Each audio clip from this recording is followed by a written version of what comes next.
한번 보시겠습니까? 네, 한번 당신이 있어 아름다운 밤입니다. 한번 인사하겠습니다. 네, 다시 한번 인사할까요? 당신의 모습 속에 보이는 예수님 때문에 아름다운 밤입니다. 네, 강단에 국화가 아주 예쁘게 펴 있습니다. 정말 우리가 인사했던 것처럼 아름다운 밤인데 한 분 한 분이 예수님의 형상을 따라 지은 그 사실 때문에 아름답고요. 또한 우리 안에 생명이 있음에 참 아름다움을 깨닫는 밤인 것 같습니다. 참 잘 오셨습니다. 혹시 살아가시면서 기다림에 대한 그런 마음들 어떠시던가요? 기다림이 힘드시던가요? 아니면 기대되고 그리고 마음으로 하여금 흡족함이 있는 그런 기다림이셨나요? 아마도 살아가는 우리 삶 가운데 가장 힘든 그런 일 중에 하나가 바로 이 기다림인 듯합니다. 기다림에는 우리가 행복한 기다림도 있겠고요. 또한 막막한 현실 앞에서 그냥 아무것도 할 그런 방법도 없고 또한 어떤 일이 없어서 그냥 무심코 기다려야 되는 그런 상황도 있을 것입니다. 전자에 해당하는 그런 기다림은 행복한 기다림이죠. 그래서 그냥 그날이 빨리 오기만 하루하루 숫자를 세가면서 그날을 기다립니다. 특별히 우리가 기념하는 날이 될 수도 있고요. 또 특별한 그런 사연이 있는 날일 수도 있습니다. 하지만 많은 사람들의 마음 가운데 기다림은요, 그런 행복한 기다림의 시간보다도 아마 막막한 현실 앞에서 그냥 그저 기다려야만 하는 그런 일들이 많이 찾아오는 것 같습니다.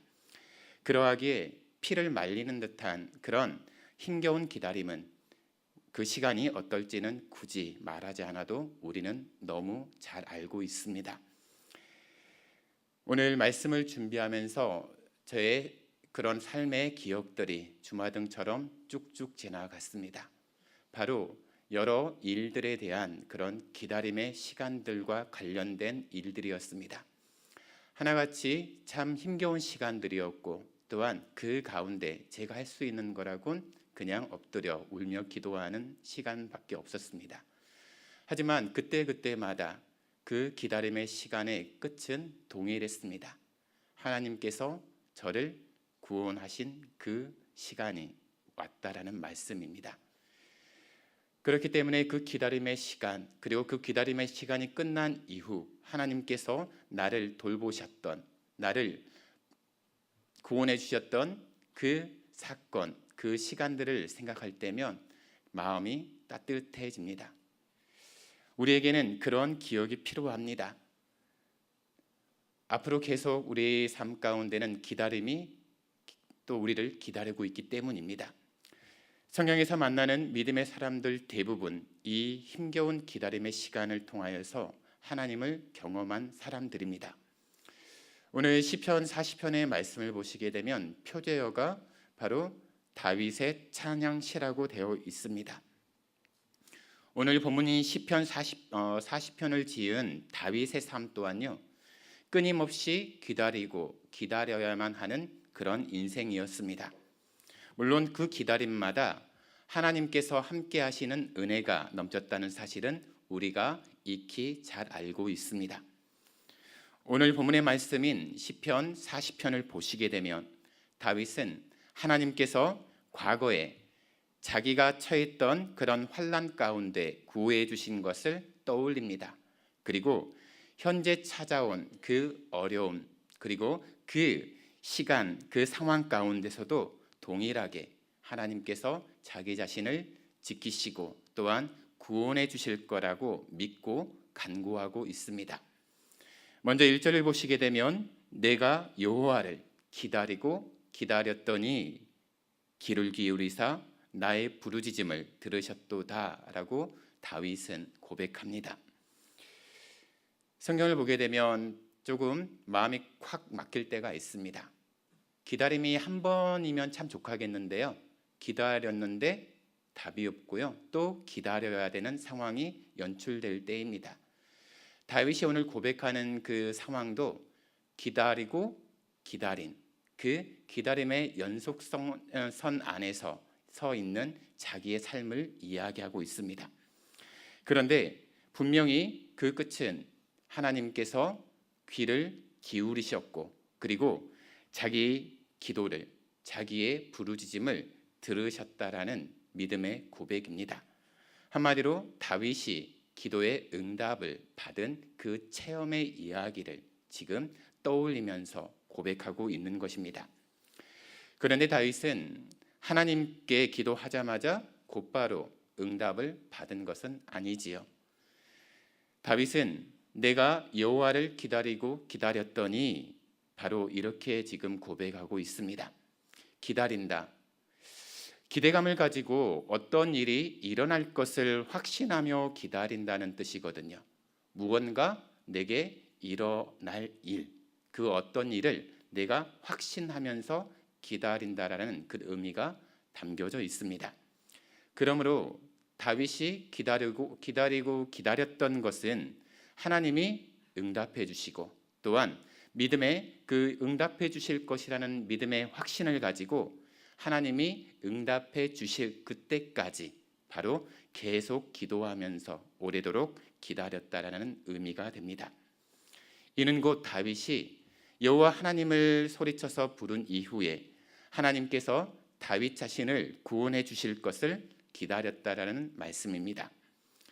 하지만 다윗이 하나님께 그렇게 간절히 구원해 달라고 기도하고 호소했음에도 불구하고 우리가 성경의 기록들을 보게 되면요, 그 기다림을 끝내게 해 달라는 그 기도에 하나님은 즉각적으로 응답을 주지 않으십니다.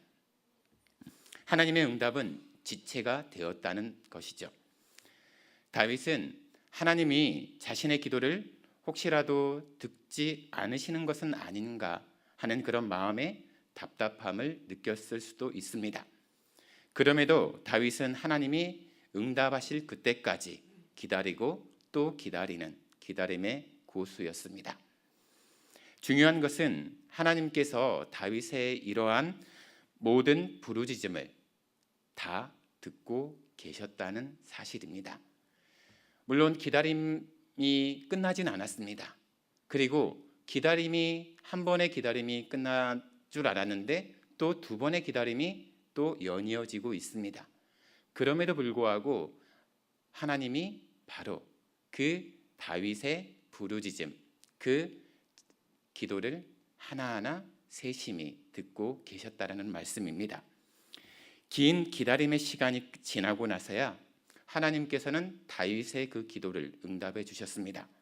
그리고 다윗이 간구했던 그대로 다윗이 처한 그 어려운 상황 가운데서 하나님은 은혜를 허락하셨고 또한 구원을 베풀어 주셨습니다. 다윗이 기다린 기간이 얼마가 되는지는 우리는 정확히 알 수는 없습니다. 하지만 다윗은 하나님을 끝까지 신뢰하면서 인내하면서 기다렸다는 사실을 우리는 잘 알 수 있습니다. 그렇기 때문에 하나님의 응답이라는 그 아름다운 결실을 맺을 수 있었던 것입니다. 사랑하는 성도 여러분, 다윗이 오늘 이 고백을 통해서 자기가 기다리고 기다린 그 일들, 그 기도의 제목들 가운데 하나님께서 귀 기울여 주셨고 또한 구원해 주신 그 이야기를 하는 이유가 무엇이겠습니까? 바로 기도를 함에 있어서 그 기도의 응답을 바로 받기까지 바로 인내가 필요하다라는 것입니다. 그리고 그 응답이 있기까지요, 포기하지 말라라는 것입니다. 우리가 조금 전에 말씀을 했던 것처럼 하나님께서 우리에게 바로 즉각 응답하지 않는 그 순간이라 할지라도 하나님은 다윗의 그 기도를 들으셨습니다. 그것도 그 부르짖음에 귀를 기울이시고 들으셨습니다. 다만 응답이 늦게 되어졌을 뿐입니다. 여러분, 하나님은 성도인 우리가 기도하면 즉시 응답하는 경우도 있습니다. 하지만 경우에 따라서는 응답이 지체되는 경우가 더 많은 것 같습니다. 그리고 그렇게 기도 응답을 지체하시는 이유가요, 무엇일까요? 하나님이 우리로 하여금 약을 올리게 하기 위한 방법일까요? 아니요. 우리로 하여금 그 기다림의 시간 가운데 우리의 믿음을 보고 싶은 것입니다. 그 기다림이, 그 간절한 부르짖음이 지금 즉각적으로 응답이 되지 않는다 하더라도 하나님께서 내 기도를 듣고 계시는구나, 그리고 이 기도를 이루시고 또한 이 기도를 응답해 주실 하나님은 바로 유일하신 우리 하나님밖에 없구나, 그렇기 때문에 끝까지 내가 포기하지 않고 기도하겠다, 바로 그 믿음이 깔려 있다라는 것입니다. 바로 그 믿음을 하나님이 보고 싶어 하지 않으시겠습니까?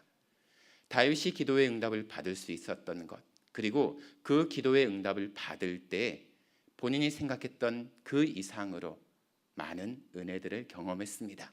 바로 하나님께서 얼만큼 그 다윗의 그 기도를 기뻐 받으셨는지, 그리고 오랫동안 그 기도를 얼마나 품고 계셨는지를 우리는 느낄 수 있습니다. 그러므로 기도 응답의 결실을 맺고자 원하는 사람은 기도의 수고가 필요합니다. 여기에 더하기 하나, 바로 기다림입니다. 기도하는 수고로움과 기다림의 수고가 더해졌을 때 우리는 기도의 응답이라는 아름다운 열매를 맺을 수 있습니다.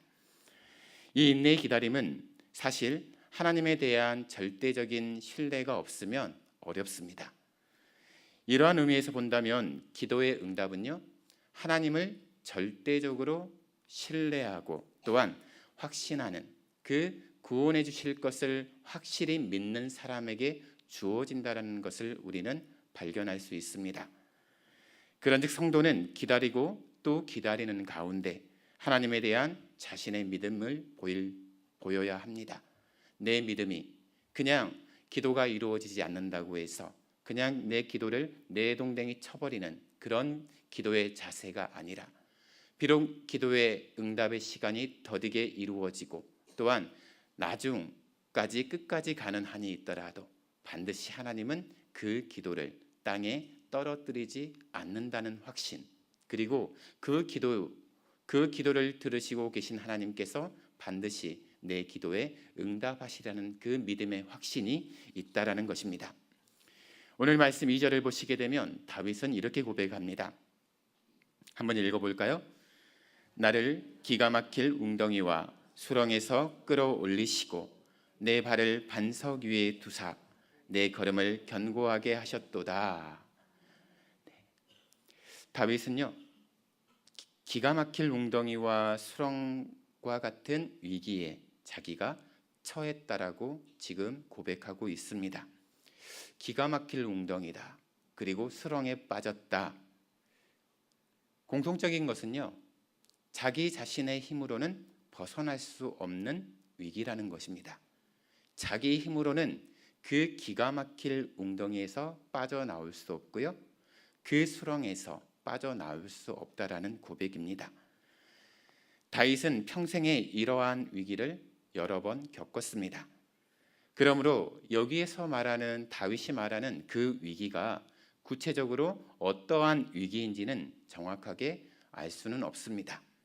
중요한 것은 그것이 무슨 위기였느냐가 아니라 그러한 위기가 지금 이 시편 40편을 기록하고 있는 바로 다윗의 입장에서는 바로 죽을 위기였다, 멸망할 수밖에 없는 위기였다라는 말씀입니다. 아마도 이러한 위기는 다윗의 잘못에서 비롯된 것이었을 확률이 다분합니다. 아무튼 다윗은 자신의 힘으로는 벗어날 수 없는 심각한 그 위기 상황에서 하나님께 도와달라는 그 구원을 지금 하고, 구원의 호소를 하고 있습니다. 그리고 다윗은 기도의 응답을 받아 위기에서 구원을 받게 됩니다. 그뿐만 아니라 바로 하나님께서 그 다윗의 발과 걸음을 견고하게 해 주셨습니다. 지금 하나님이 다윗을 멸망의 위기에서 건져서 안전한 곳에 두셨다라는 말씀입니다. 그렇다면 하나님은 다윗이 자신의 잘못으로 자초했던 그 위기였음에도 불구하고 다윗에게 크신 은혜를 베풀어서 그 다윗을 기적적으로 구원하여 주신 것이 되는 겁니다. 3절에 보시겠습니까? 이러한 하나님의 구원의 은혜에 대한 다윗의 반응이 어떠합니까?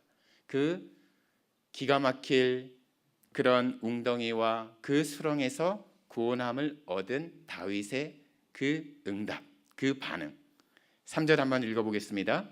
새 노래 곧 우리 하나님께 올릴 찬송을 내 입에 두셨으니 많은 사람이 보고 두려워하여 여호와를 의지하리로다. 아멘. 다윗은요, 새 노래로 하나님을 찬양하겠다라고 지금 고백하고 있습니다. 이게 바로 다윗이 그 위기의 상황 가운데 자기의 힘으로는 벗어날 수 없는 그 상태에서 하나님의 구원을 경험했습니다. 그 구원을 경험한 다윗이 바로 첫 번째 했던 그 반응은요, 바로 새 노래로 하나님을 찬양하겠습니다라는 고백입니다. 여러분, 우리가 알고 있는 것처럼 시편의 절반 이상의 그 시편들이요, 바로 이 다윗이 기록한 시편이거든요. 이와 같이 다윗은요, 수없이 많은 새로운 시편을 만들었고 또한 그 시편을 곡조 삼아 하나님을 찬양했습니다. 그러나 우리가 지금 다윗이 고백하는 이 새 노래로 하나님을 찬양하겠다라는 이 고백은요, 그냥 문자 그대로 새롭게 노래를 지어서 하나님을 찬양하겠다는 그 말이 아니거든요. 오히려 지금 자신의 마음, 자신의 영혼, 그 새로운 그 마음을, 그 심령을 새롭게 하여서 바로 새로운 마음으로 자신을 구원하여 주신 그 하나님을 새로운 마음으로, 새로운 기쁨으로, 새로운 감사함으로 찬양하겠다라는 고백이거든요. 주제하다시피 다윗은 하나님을 전심으로 경외하는 삶을 살았습니다. 그러나 다윗이라고 해서 완벽한 사람은 아니죠. 다윗 역시 범죄하기 쉬운 나약한 존재였습니다. 실제로 다윗은 그 범죄 현장에 있었고요, 그것이 원인이 되어서 하나님의 징계를 받았습니다. 아마도 그러한 상황이 다윗이 오늘 고백하는 기가 막힐 웅덩이와 수렁에 빠진 상황이 아니겠습니까? 그런데 하나님은 다윗의 간곡한 부르짖음을 들으셨고 그 다윗을 그 위기에서 구원해 주셨습니다. 이에 다윗은 그 하나님의 구원의 은혜를 경험했기 때문에 바로 마음을 새롭게 하여서 내가 새로운 마음으로, 내가 이 구원을 경험한 이 기쁨을 가지고 하나님을 새 마음으로 찬양하겠습니다라고 다짐하는 것이거든요. 특별히 다윗은 하나님이 새 노래, 곧 하나님께 올릴 찬송을 자기 입에 두셨다라고 고백하고 있습니다. 이것은 달리 말하면 새 노래로 하나님을 찬양하는 것은요, 하나님께 구원의 은혜를 경험한 사람만이 할 수 있는 귀한 일이라는 것이죠. 만약에 다윗이 하나님의 구원을 경험하지 못했다고 한다면 다윗이 오늘 이 고백을 드릴 수 있었을까요? 하나님에 대한, 그리고 하나님의 구원에 대한 체험도 없이, 그 은혜의 감격함도 없이 내가 하나님을 새 마음으로, 새 노래로 하나님의 이름을 찬양하겠습니다, 이게 고백으로 나오겠습니까? 그렇다면 성도 여러분, 지금 여러분의 마음속에는 이러한 구원의 감격이 있습니까? 새 노래로 구원의 하나님을 찬양하고픈 내 삶 가운데 내 기도의 그 현장에서 내 기도를 들으시고 응답하시사 나를 기가 막힐 웅덩이와 수렁에서 구원해 주신 그 하나님을, 내가 경험한 그 하나님을 내가 뜨겁게 찬양하고 그 하나님을 높이겠다라는 그 마음이 일어나고 계십니까? 우리 모두에게 이러한 감격과 뜨거운 마음이 있어야 되지 않겠습니까? 3절에서 우리가 주목할 것은 우리 하나님께 올릴 찬송을 내 입에 두셨다라는 표현입니다. 이는 하나님께서 다윗으로 하여금 하나님을 찬양할 거리, 하나님을 찬양할 수밖에 없는 이유를 주셨습니다. 그러므로 하나님을 찬양하지 않을 수 없다. 이 고백을 지금 이런 식으로 말하고 있는 것입니다. 물론 하나님께서 다윗에게 주신 찬송의 거리는 그를 기가 막힐 웅덩이와 수렁에서 건져주신 사건입니다. 바로 그 죽음의 위기 가운데에서 하나님이 구원해 주신 그 사실입니다. 여러분 생각해 보십시오. 하나님께서 멸망의 위기에 처한 그 다윗을 구원해 주셨는데 그 구원함을 경험한 다윗의 입에서 이렇게 하나님을 찬양하는 이 찬양의 고백이 나오는 것이 당연하겠습니까? 아니면 이상한 겁니까? 네. 당연한 것이죠. 침묵으로 당연하다고 말씀해 주신 것 같습니다. 네. 하나님 다윗이 그 은혜로 받았기 때문에 은혜를 알았기 때문에 하나님, 제가 하나님 찬양하겠습니다. 이렇게 고백하고 나아가는 것이죠. 그런데 하나님께서 하나님께 올릴 그 찬송을 그 입에 두신 것은요, 다윗에게만 해당되는 것이 아니라는 겁니다. 기쁘고 즐거운 사실은 그것이 바로 저와 여러분에게 동일하게 바로 적용된다는 것입니다. 이 자리에 서 있는 저와 여러분 모두가 하나님의 구원의 은혜를 크고 작게 다 경험하며 살아오셨습니다. 그렇다 그러면 우리가 하나님을 찬양할 이유가 다 있으신 거죠. 하나님께 무언가 고백할 그 고백에 그 이유가 있다라는 것이죠. 왜냐하면 하나님은 우리 또한 기가 막힐 웅덩이와 수렁에서 그런 건져서 구원해 주신 그 일들이 우리 각자에게 있기 때문입니다. 사실 우리 모두는요, 하나님의 은혜로 사는 사람들입니다. 믿거나 말거나가 아니라 여러분의 믿음과는 상관없이 여러분은 모두가 하나님의 은혜로 살고 있습니다. 그것을 알고 고백하게 되면 성도의 반열에 계신 거고, 그것이 은혜로 여겨지지 않는다. 그러면 아직까지 성도가 되기 위한 기초 단계에 있다라고 생각하시면 되겠습니다. 하나님의 은혜가 단 한순간이라도 우리 삶에 멈추어지게 된다면 우리는 존재하는 것 자체가 불가능하게 됩니다. 우리가 평소에는 은혜로 여겨지지 않는 것들이 여러 가지가 있지요. 그런데 우리가 쉽게 예로 드는 것이 있습니다. 바로 눈에 보이지 않는 공기입니다. 여러분, 공기가 하나님께서 우리에게 주신 은혜라는 것을 알고 계십니까? 혹시 그게 은혜인지 아닌지 한번 시험해 보고 싶으신 분들은 지금 이 시간 코를 막고 입을 막고 숨을 쉬지 마시기 바랍니다. 그럼에도 불구하고 사시는 분들은 제가 끝나고 선물을 해드리던가 그러도록 하겠습니다. 바로 그리스도의 복음을 전해드리겠습니다. 바로 이 공기 또한 하나님의 은혜거든요. 바로 이 사실, 매 순간마다 우리 하나님께서는 은혜로 우리를 입히시고 채워주신다는 사실입니다. 다윗은 이 사실을 누구보다도 잘 알고 있었습니다. 우리 인간은요, 한계가 뚜렷한 존재입니다. 그래서 인간이 만약에 오직 자기 힘만으로 이 세상을 살아가겠다라고 다짐을 하게 된다면요, 참 아주 무식한, 그리고 결국이 실패로 갈 수밖에 없는 지름길입니다.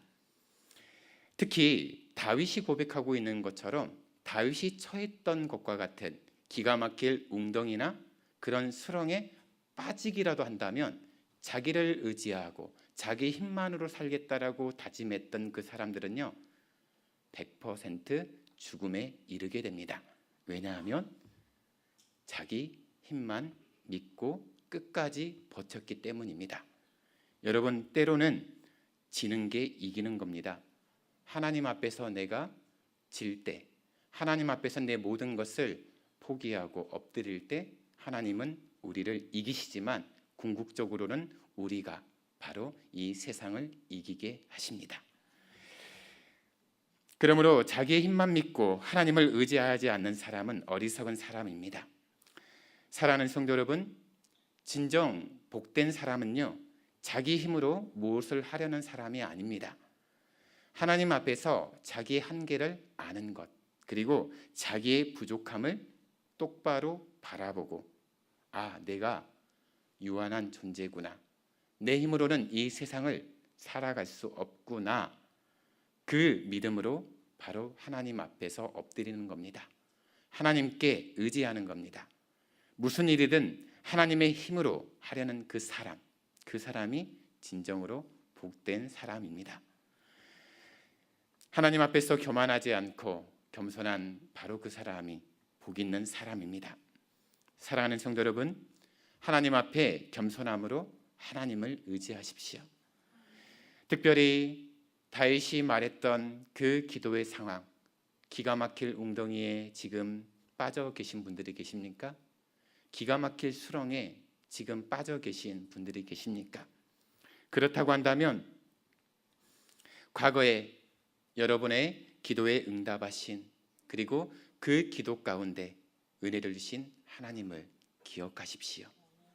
다윗이 그러했던 것처럼 과거에 은혜 받은 기억을 지금 당장 소환하십시오. 예전에도 나를 구원하신 하나님께서 지금 이 시간 절 구원하지 않으시겠습니까? 그리고 지금 이 시간 가지고 나온 그 절박한 기도 가운데 귀 기울이시고 응답하실 하나님의 은혜를 기대하십시오. 그래야 다윗과 같이 믿음으로 기다리는 그 기다림 후에 하나님의 구원을 경험할 수 있기를 바랍니다. 기다림의 자리에서 하나님의 응답을 반드시 경험하시는 바로 축복의 밤, 아름다운 밤이 되시길 주님의 이름으로 축원합니다. 기도하시겠습니다.